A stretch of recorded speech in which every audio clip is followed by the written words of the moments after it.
जय हिंद। नमस्कार दोस्तों, मैं चैतन्य कुमार झारखंड आईक्यू में स्वागत करता हूं।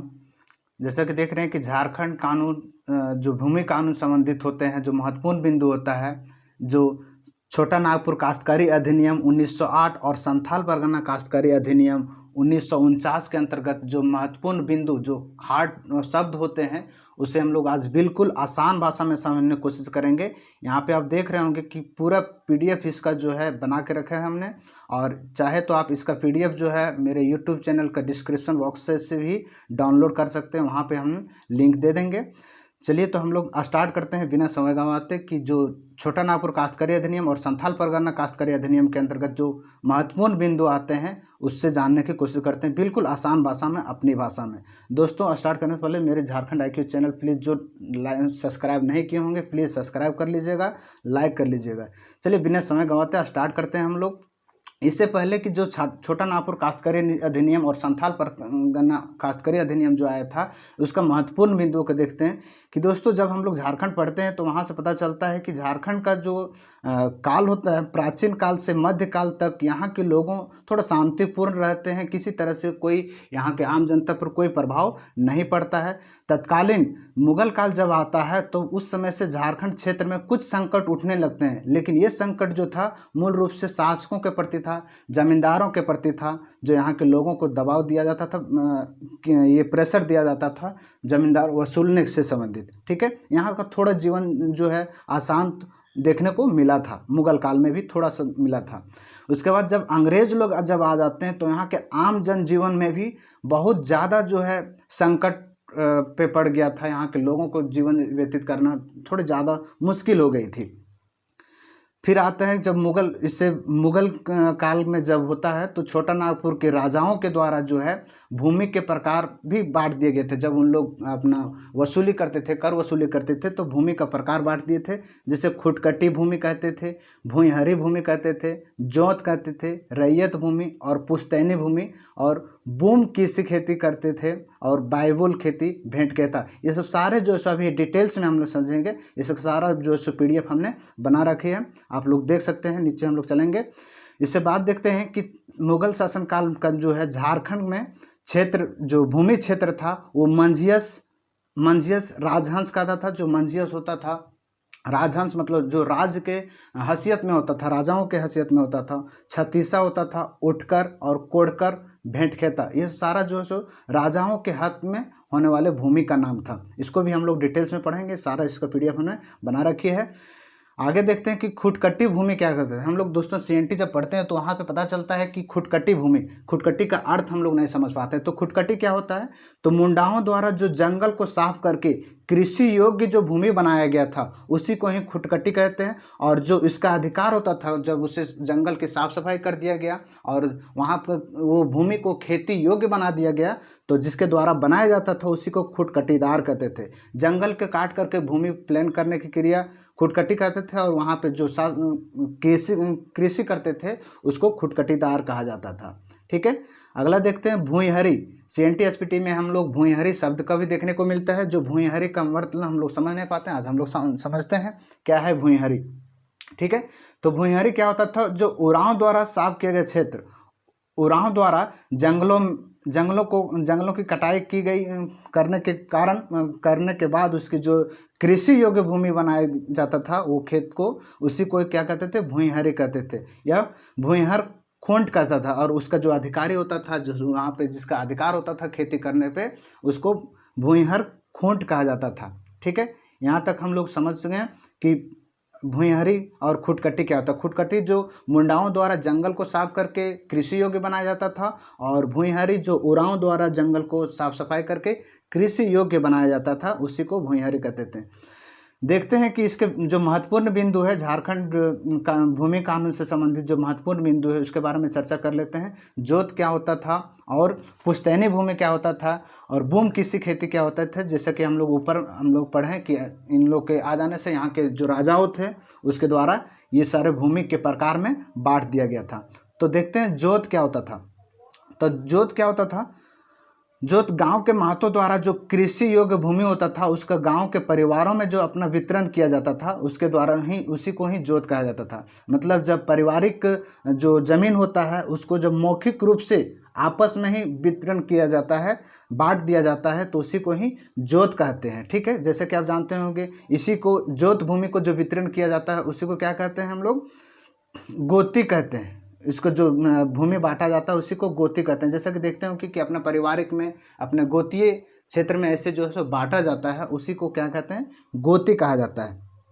और जोत का जो लगान होता था, जोत का लगान जो होता था वो किसान के 4 किस्तों द्वारा इसको पूरा किया जाता था। किसान द्वारा जो है जोत जो भूमि जिसका अधिग्रहण में था वो उसके द्वारा जो कट दिया जाता था वो 4 तरह के दिया जाता था। सबसे पहले माघ में दिया जाने वाला माघी कहलाता था, चैत में दिया जाने वाला हाकिमी कहलाता था, और आषाढ़ माह में दिया जाने वाला पोवती कहलाता था, और आषाढ़ माह में ही एक और भी कर दिया जाता था जिसे पेंचा कहा जाता था। तो हमने समझा कि जोत क्या होता है, तो गांव के महतों द्वारा जो है अपने पारिवारिक के बीच में मौखिक रूप से जो भूमि बांटती है उसी को जोत कहते हैं, और वो भूमि जो वितरण किया जाता है उसी को गोतिया कहते हैं। ये 4 प्रकार के 4 भागों में पूरा करता है उसके द्वारा जो कर होता है, भूमि कर होता है।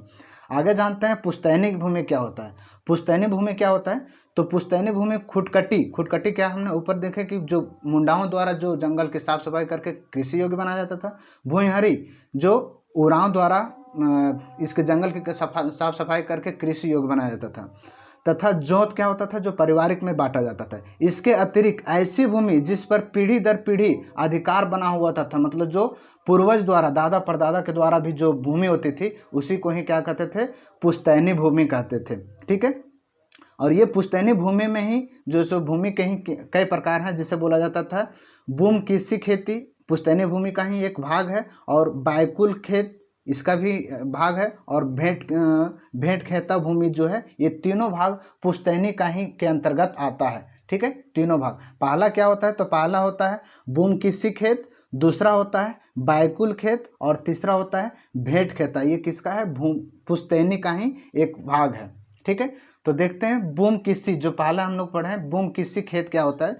तो पुश्तैनी भूमि के वन वाले भाग पर जब रैयत का मजदूर जंगल साफ कर खेत बना देता था तो उस खेत को क्या कहते थे, बूम कृषि खेत कहा जाता था, और इस पर लगान नहीं होता था। मतलब जो पुश्तैनी खेत होता था वो वन वाले भाग में जहाँ पे जो रैयत जो वहाँ पे मजदूरी करता था उसके द्वारा जंगल के साफ सफाई करके वहाँ पे खेती जो करते थे उसी को बूम कृषि खेत, मतलब वन वाले क्षेत्र को बूम कृषि खेत कहा जाता था, और इसमें कोई कर नहीं चुकता करना पड़ता था। आगे देखते हैं बायबुल खेत। बायबुल खेत क्या होता है, बायबुल खेत पुश्तैनी खेत का वह भाग होता है जो दलदली हिस्से में कृषि योग्य बना दिया जाता है वो खेत को, उसी को बायबुल खेत कहते हैं। दलदली हिस्से के जो कृषि योग्य बना दिया जाता है उसी हिस्से को क्या कहते हैं, बायबुल खेत कहा जाता है। आगे देखते हैं कि भेंट खेता क्या होता है। ठीक है, भेंट खेता भूमि क्या होता है, तो भेंट खेता भूमि पुश्तैनी का ही भाग होता है। अभी हमने 3 बताया। ठीक है, तीनों भाग क्या था, तो पहला था बूम कृषि खेती, और दूसरा था बायबुल खेत, और तीसरा जो है भेंट खेता है। ये क्या होता है, पुश्तैनी भूमि का वह हिस्सा जो मालिक अपने बेगारी करने वालों, मतलब वहाँ पे जो मजदूरी करते थे उनको उन्हें दान के रूप में दे दिया जाता था, उसी को भेंट खेता भूमि कहा जाता है। यहाँ तक समझ गए हम लोग। फिर आते हैं मंझियस भूमि। मंझियस भूमि क्या होता है, तो मुगल काल में जो भूमि पढ़ा राजा द्वारा, मतलब जो राजाओं द्वारा किया जाता था उसके विशेष अधिकार होता था पढ़ा राजा द्वारा। मंझियस भूमि पर अधिकार किसका होता है, तो पढ़ा राजा लोगों का अधिकार होता है मंझियस भूमि पे। ठीक है, अब मंझियस भूमि भी जो है सो 3 प्रकार का होता है। मंझियस भूमि को भी जान लेते हैं। मंझियस भूमि के प्रकार को जानते हैं। पहला प्रकार जो है इसका होता है राजहंस। राजहंस क्या होता है, भूइंहर, पाहन और पुजारी जो गांव के प्रधान लोग ये सब कहलाते थे, उससे पूजा पाठ करने में, और वहाँ के जो शासक के द्वारा जो देवस्थल मतलब जहाँ पे आत्मक खेत कहा जाता था, जिसे भूत खेता कहते थे। भूत खेता किसे कहते थे, तो जो जमीन आत्मा के लिए दे दिया जाता था, मतलब पूजा और सेवा भूमि के रूप में जाना जाता था।